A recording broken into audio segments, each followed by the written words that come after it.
Shorthand dictation for practice. Start. There is no doubt that economic development is the keynote of our policies and programs. Progress has to be made both in the agricultural as well as the industrial sector.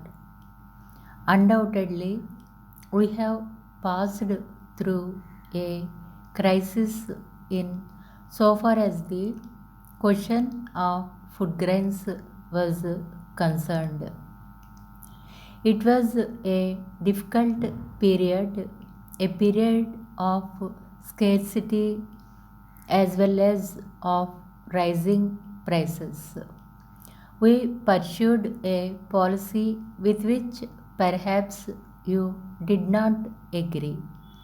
I must be frank, the government did not get any cooperation from the trading community, especially in dealing with food grains, and we had therefore to adopt a particular policy of greater regulation and check.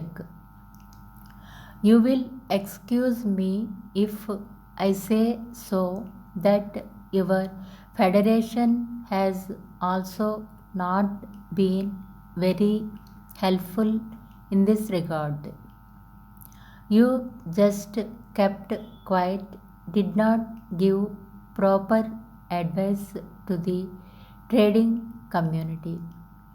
And I once pointed it out to you when some of you were good enough to meet me.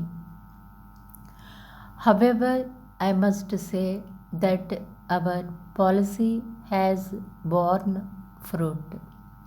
There were difficulties, but ultimately the dispatch of food grains on state to state basis has done the job of meeting the needs of the different states and of the country as a whole.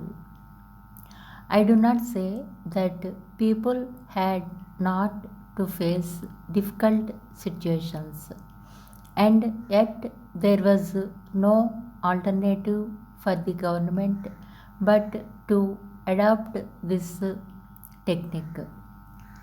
We have entrusted to each state government, especially the surplus states, to procure food grains or to purchase it either through the mills or through wholesalers or even directly where they find it necessary or where they can do it.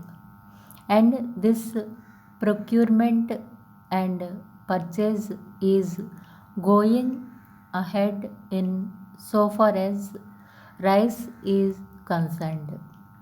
We have been able to procure 8 lakhs tons of rice, if not a little more than that. I do not know whether we will be able to reach our target of about 20 lakh tons.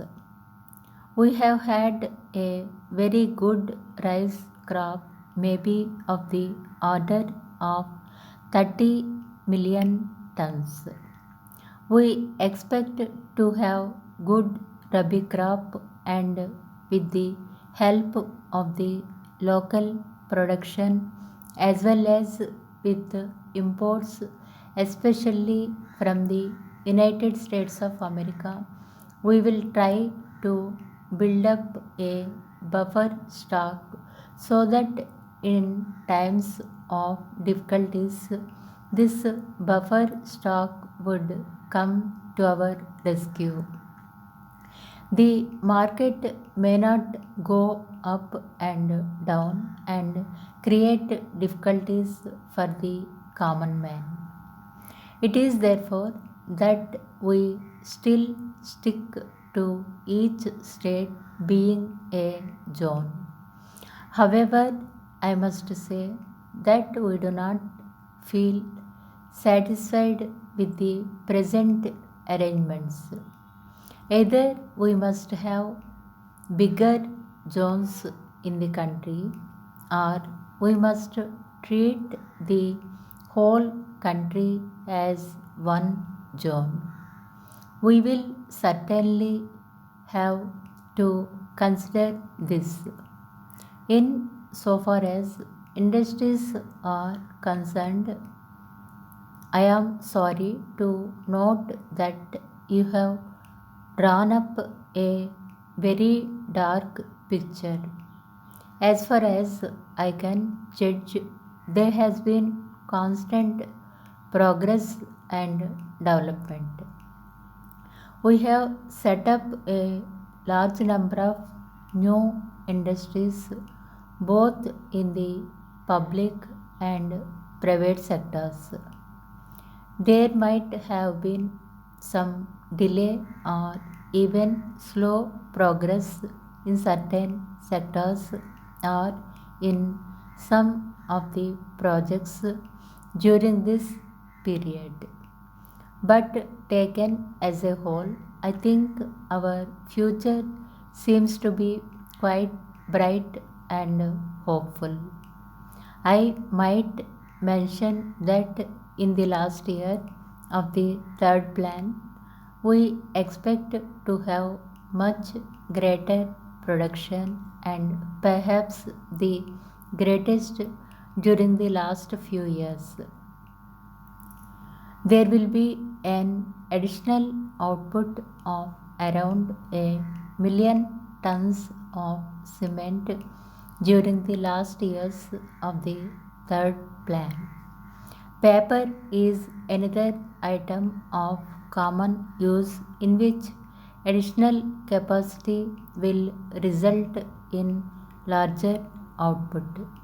The coal industry, which has had to face a reducing of demand for some time, can look forward to a sizable increase in output with the increased requirements of industries like steel and cement.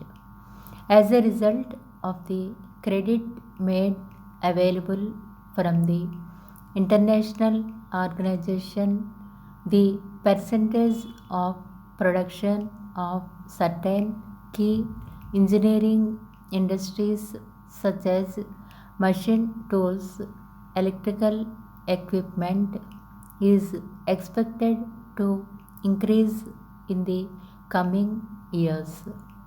Most of these items to which I have referred are those which will help both industry and agriculture to raise their levels of output.